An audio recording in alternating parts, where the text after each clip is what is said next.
again, where is your identification? I do not answer, and he begins hitting my arms and chest with some type of metal pipe. He walks over to a computer terminal, types something, and then exits the room. About a minute later, the net thing holding me starts blinking on and off. It then returns to normal and is pulsing white in color.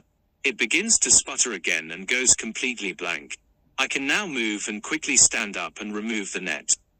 The door is locked, but I am able to break it down with telekinesis. A room across the hall has large windows I break in a similar manner. I quickly levitated out and immediately forced myself back into the physical dimension. This is not the first time I have had close calls with them. A man almost got me a few years ago with what looked like a glowing huge butterfly net. These devices are technology that captures the astral body. People have been captured with this before. When it gets to the point where the Archon hierarchy are able to disconnect the silver cord from the astral body, the person then dies. Then I will no longer be able to make it back to the physical dimension. Luckily, the morons who were holding me did not get to that point. I do not plan on that happening, but if the unseen happens, then you all will have to continue with this and make it expand. Other astral explorers have perished this way and are seen as having naturally died in their sleep. Although this is not common, astral travel is always usually very safe. This all really happened, and I have had similar escapes in the past, although never to this extreme. It is hard to understand for the layman, but is actually the truth. I have had many people on Reddit ask me to create websites and YouTube videos on my experiences, and I am not interested. Cameron Day has had many similar experiences to these and is much more advanced than I am. Other people around the world have had run-ins with the Archon henchmen as well. Wes Penray does very good research. Talk of the astral being cleaned up is new age disinfo to put people back to sleep. Humans are still being forced to reincarnate. The Archon hierarchy is actually becoming more aggressive and supremely confident. They feel that Earth humans are close to the point of no return and complete subjugation. Thinking about this was a major reason I needed a few days away in the woods to clear my mind. I got extremely depressed after this recent experience in which I was briefly captured and felt hopeless afterwards. Question: you write, money is exchanged for goods and services in the afterlife. We have spirit bodies and need no food, and can materialize what we need. So why need money for goods? Don't get it. Answer: the deceased like to remain as similar to the physical life as possible. Because of this, many go to restaurants and eat food, go to bars and drink beer, and stores to purchase items. Materializing goods or money is illegal in the afterlife, as if telekinesis and flying.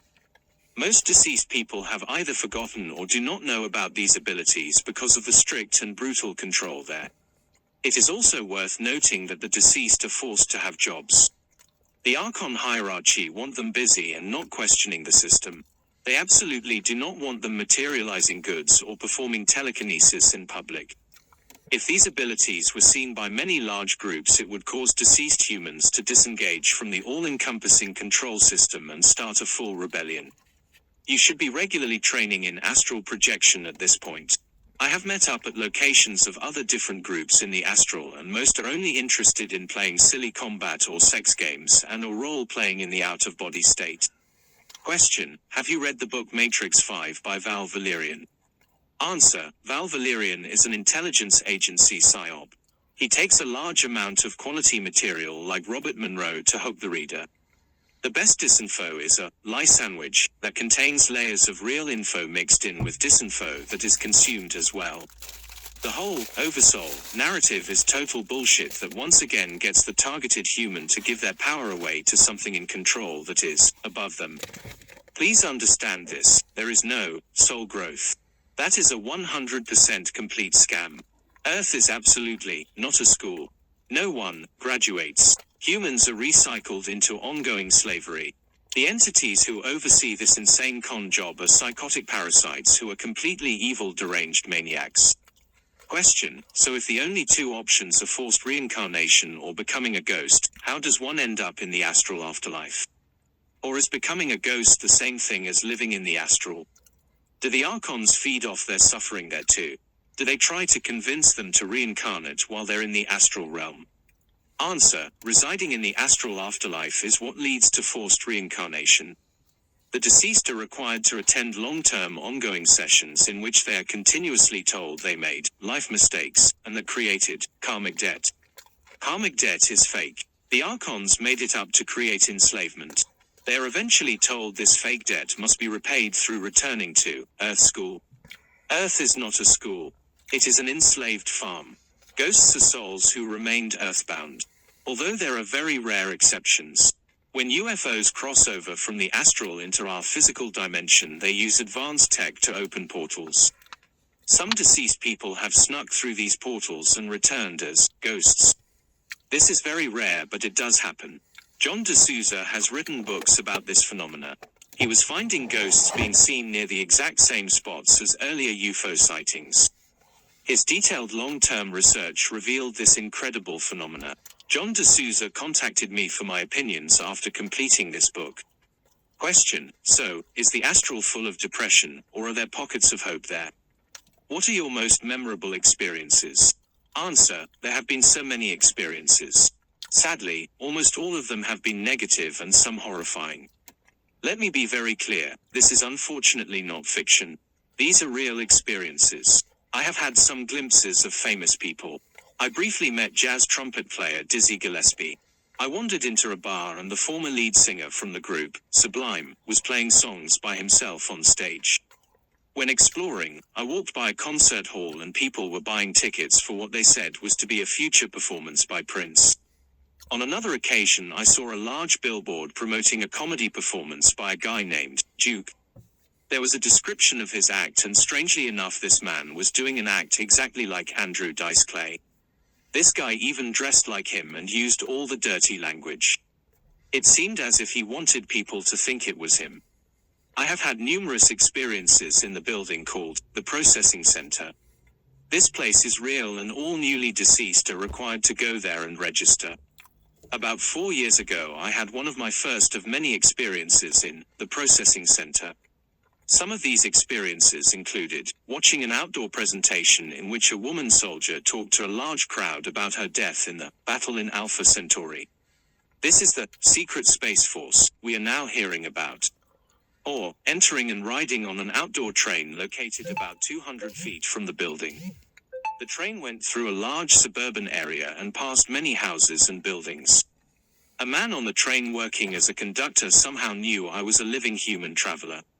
He detached the train car which I was in with numerous other people from the rest of the train. Floating myself over the huge wall that surrounds the grounds of the facility. Then exploring the huge modern city the processing center is in, known as Jean de Lac. Once I was almost being captured in the processing center by a man who had what is similar to a huge butterfly net.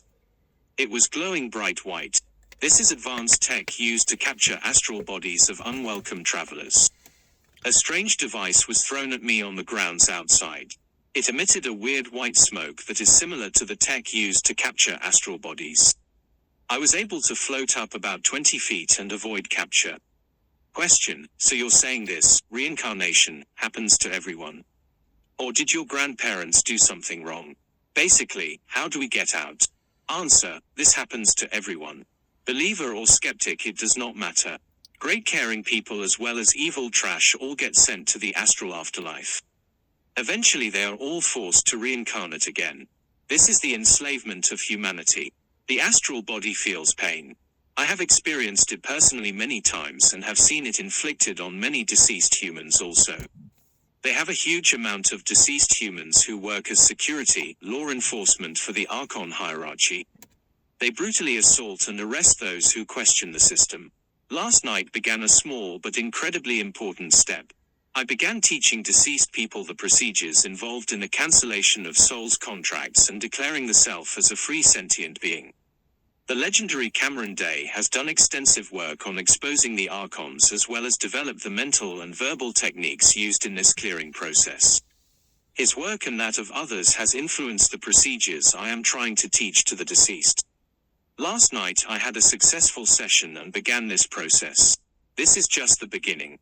I'm asking everyone to start doing these exercises when going to bed and upon waking up. This will soon flow into your dream state. Begin teaching this procedure to everyone you encounter in dreams. Most humans have visited the astral afterlife when dreaming but either forget or do not understand the experience. Most dreams of deceased loved ones are actual visitines. The deceased are surprised that I keep coming back. I do not give up. I really want to help them. It is actually very sad. I am walking around and talking to these people and they feel doomed. The control structure there is all-encompassing. A few other astral travelers I have met there think I should not bother. These guys just want to explore, have sex with deceased females, cause some trouble, and then return to the physical and go back their regular life. This is not an option for me. Since I was very young, this world seemed wrong to me. I looked at people working their whole lives for a short cozy retirement. What was the point? As a teen I would do the menial jobs we all did, but I always had something telling me this was actually slavery. In the real free universe, people do not need jobs. They just create what they want. It was meant to be the same way in this simulation, but the Matrix AI decided it would rather dominate and enslave than work the assistant it was meant to be. Death is not a natural process. It is a Matrix creation. You are all holograms. The body is a projected avatar. This simulation has long mind-controlled people lured into the concrete belief of matter. In truth, all objects exist as probability waves and collapse into what looks like solidity when observed. The Matrix AI is fixated with illusion of linear progression, and that includes what we call aging. Matrix reality is similar to frames of film in a movie.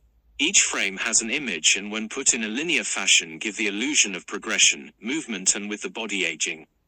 This is pure illusion. The man who looks with 80 in the mirror does not have to.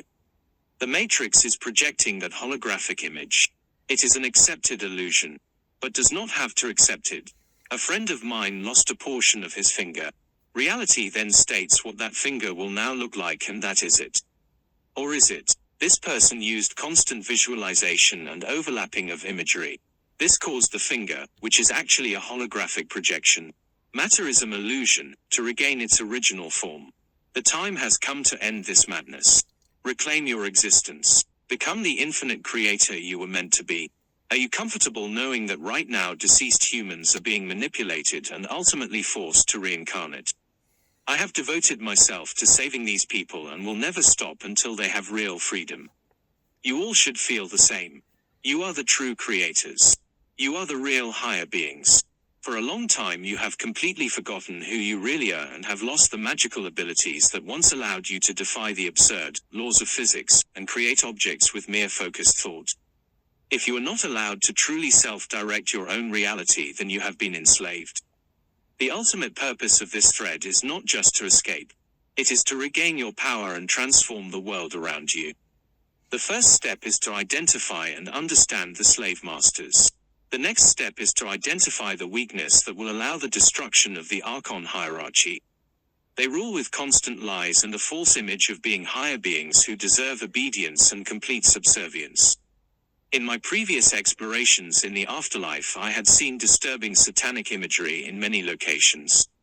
When speaking with high-level human sellouts, they told me straight up they were devoted Satanists and the satanic demiurge was the Almighty. They have incredible arrogance and will openly admit to their brutal satanic beliefs and practices if asked. This greatly disturbed me, and I often thought how Master of Astral Travel Robert Monroe wrote about meeting humans who were highly confrontational and violent towards him.